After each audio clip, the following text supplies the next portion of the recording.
हर हर महादेव। भगवान शिव और माता पार्वती की आप सभी पर कृपा बनी रहे। मासिक शिवरात्रि की कथा के अनुसार माता पार्वती ने भगवान शिव शंकर से पूछा, ऐसा कौन सा श्रेष्ठ तथा सरल व्रत पूजन है जिससे मृत्यु लोक के प्राणी आपकी कृपा आसानी से प्राप्त कर लेते हैं। उत्तर में भगवान शिव ने माता पार्वती को कहा, शिवरात्रि का एक ऐसा व्रत है जिसे मृत्यु लोक में अगर कोई व्यक्ति करता है तो मैं सहज ही प्रसन्न हो जाता हूँ। भोलेनाथ ने माता पार्वती को शिवरात्रि के व्रत का विधान बताकर एक कथा सुनाई। गांव में एक शिकारी रहा करता था। वह पशुओं की हत्या करके अपने परिवार को पालता था। उस पर एक साहूकार का ऋण था, लेकिन उसका ऋण समय पर न चुका सका। इस कारण उस साहूकार ने क्रोध में आकर उस शिकारी को शिव मठ यानी शिव मंदिर में बंदी बना लिया। संयोग से उस दिन शिवरात्रि का पावन त्योहार मनाया जा रहा था। मंदिर में भगवान शिव के कीर्तन और भजन चल रहे थे। साथ ही भगवान भोलेनाथ की कथा भी चल रही थी, कथा भी सुनाई जा रही थी। शिकारी ध्यानमग्न होकर शिव संबंधी धार्मिक बातें सुनता रहा। चतुर्दशी को उसने शिवरात्रि की कथा सुनी। संध्या होते ही साहूकार ने उसे अपने पास बुलाया और उसका सारा कर्ज चुकाने के बारे में उससे पूछा। शिकारी ने साहूकार से यह विनती की कि मुझे आज छोड़ दो और मैं कल आपका सारा ऋण चुका दूंगा। यह वचन देकर उसने साहूकार से कहा कि अब आप मुझे छोड़ दीजिए। तब साहूकार ने उसके वचन को सुनकर उसको वहां से जाने दिया। शिकारी अपने रोज की दिनचर्या की तरह जंगल में शिकार के लिए चला गया, लेकिन दिन भर बंदी गृह में रहने के कारण भूख प्यास से व्याकुल था। शिकारी एक जंगल में पहुंच गया, तालाब के किनारे जाकर खड़ा हो गया और उसने सोचा कि क्यों ना मैं इस पेड़ पर चढ़कर शिकार के आने का इंतजार करता हूँ। और शिकारी शिकार करने के लिए तालाब के किनारे के बेल वृक्ष पर पड़ाव बनाने लगा। बेल वृक्ष के नीचे शिवलिंग था जो बेल पत्रों से ढका हुआ था। शिकारी को उस शिवलिंग के बारे में पता नहीं चला। पड़ाव बनाते समय उसने जो टहनियाँ और बेलपत्र तोड़े वे संयोग से भगवान शिव के शिवलिंग पर गिर गए। इस प्रकार दिन भर भूखे प्यासे शिकारी का व्रत भी हो गया और शिवलिंग पर बेलपत्र भी चढ़ गए। एक पहर रात्रि बीत जाने पर एक गर्भिणी हिरण तालाब पर पानी पीने के लिए आती है। शिकारी ने हिरणी को देखा तो अपनी धनुष पर तीर चढ़ाया।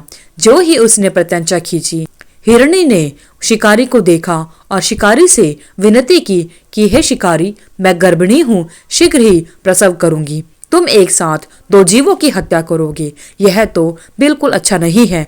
तुम पाप के भागी बनोगे, इसलिए अपने बच्चे को जन्म देकर शीघ्र ही तुम्हारे पास आऊंगी, तब तुम मुझे मार लेना। शिकारी ने उस हिरणी की बात सुनकर अपनी प्रत्यंचा ढीली कर दी और हिरणी झाड़ियों में लुप्त हो गई। कुछ देर के बाद एक और हिरणी उधर से निकली। शिकारी ने उस हिरणी को देखा तो उसकी प्रसन्नता का ठिकाना न रहा। समीप आने पर उसने धनुष पर बाण चढ़ाया। तब उसे देखकर हिरणी ने विनम्रता पूर्वक निवेदन किया, हे शिकारी, मैं थोड़ी देर पहले ही ऋतु से निवृत्त हुई हूँ और अपने प्रिय को खोज रही हूँ। मैं अपने पति से मिलकर शीघ्र ही तुम्हारे पास आ जाऊंगी। शिकारी ने उसकी बात सुनकर उस हिरणी को भी जाने दिया। 2 बार शिकार को खोकर उसका माथा ठनक गया और वह बहुत चिंता में पड़ गया। रात्रि का आखिरी पहर बीत रहा था, तभी एक अन्य हिरणी अपने बच्चों के साथ वहां से निकली। शिकारी के लिए यह स्वर्णिम अवसर था। उसने अपनी धनुष पर तीर चढ़ाने में देर न लगाई। वह तीर को छोड़ने ही वाला था। वह हिरणी बोली, हे शिकारी, मैं इन बच्चों को इनके पिता के पास छोड़कर तुरंत ही तुम्हारे पास लौट कर आऊंगी, लेकिन इस समय मुझे मत मारो। मैं जब लौट कर आऊंगी तब तुम मुझे मार लेना। इन बच्चों ने तुम्हारा क्या बिगाड़ा है, तुम मेरा ही शिकार कर लेना। हिरण्य की बात सुनकर शिकारी हंसा और उसने कहा, सामने आए शिकार को छोड़ दूं? मैं ऐसा मूर्ख तो नहीं हूँ। इससे पहले मैं 2 बार अपना शिकार खो चुका हूँ। मेरे बच्चे भूख प्यास से व्याकुल हो रहे होंगे, मुझे उनके लिए खाना लेकर जाना है। इस पर उस हिरणी ने कहा, जैसे तुम्हें अपनी बच्चों की ममता सता रही है, वैसे ही मुझे भी मेरे बच्चों पर प्रेम है, इसलिए सिर्फ बच्चों के नाम पर मैं थोड़ी देर के लिए जीवन दान मांग रही हूँ। हे पारधी, मेरा विश्वास करो, मैं इन्हें इनके पिता के पास छोड़कर तुम्हारे पास तुरंत लौटकर आने की प्रतिज्ञा करती हूँ। हिरणी का दीन स्वर सुनकर शिकारी को उस पर दया आ गई। उसने उस हिरणी को भी जाने दिया। शिकार के अभाव में बेल वृक्ष पर बैठा शिकारी बेलपत्र तोड़ तोड़ कर नीचे फेंकता रहा।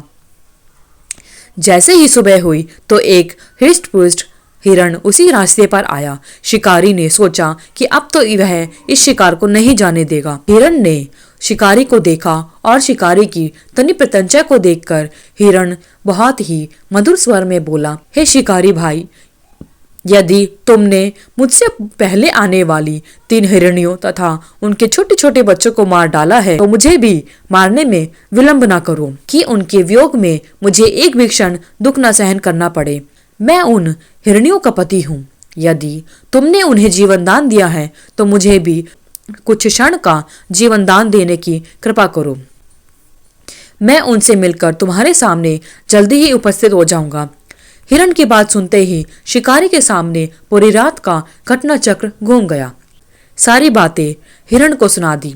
तब हिरण ने कहा, वो तीनों मेरी ही पत्नियां हैं। जिस प्रकार मेरी तीनों पत्नियां प्रतिज्ञाबद्ध होकर गई हैं, मेरी मृत्यु से अपने धर्म का पालन नहीं कर पाएंगी। अतः जैसे तुमने उन्हें विश्वास पात्र समझकर उनको जाने दिया, वैसे ही मुझे भी जाने दो। मैं उन सबके साथ तुम्हारे सामने जल्दी ही वापस आऊंगा। इस प्रकार शिकारी ने उस हिरण को भी जाने दिया और उपवास, रात्रि जागरण तथा शिवलिंग पर बेलपत्र चढ़ाने से शिकारी का हिंसक हृदय निर्मल हो गया। उसमें भगवत शक्ति का वास हो गया। धनुष तथा बाण उसके हाथ से आसानी से छूट गए। भगवान शिव की अनुकंपा से उसका हिंसक हृदय कारुणिक भावों से भर गया। वह अपने अतीत के कर्मों को याद करके पश्चाताप करने लगा। थोड़ी ही देर बाद हिरण पूरे परिवार के साथ शिकारी के सामने आ गया ताकि वह उनका शिकार कर सके। लेकिन जंगली पशुओं की ऐसी सत्यता, सात्विकता एवं सामूहिक प्रेम भावना देखकर शिकारी को बड़ी ग्लानि हुई कि आंखों से आंसू बहने लगे। उस हिरण परिवार को शिकारी ने नहीं मारा। शिकारी का कठोर हृदय जीव हिंसा से हटा, सदा के लिए कोमल एवं दयालु बन गया। देवलोक से समस्त देव समाज भी इस घटना को देख रहा था। घटना की परिणति होते ही देवी देवताओं ने पुष्प वर्षा की। तब शिकारी तथा हिरण परिवार मोक्ष को प्राप्त हुए। यही वह गोह था जिसके साथ भगवान श्री राम ने मित्रता की थी। इस प्रकार भगवान शिव शंकर ने शिकारी पर अपनी कृपा बनाई और अपना आशीर्वाद उस पर बनाया। हर हर महादेव।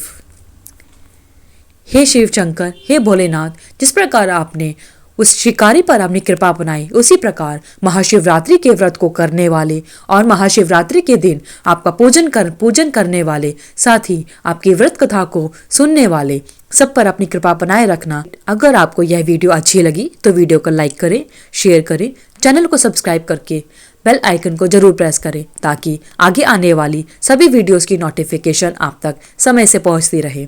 कमेंट बॉक्स में हर हर महादेव लिखना ना भूलें।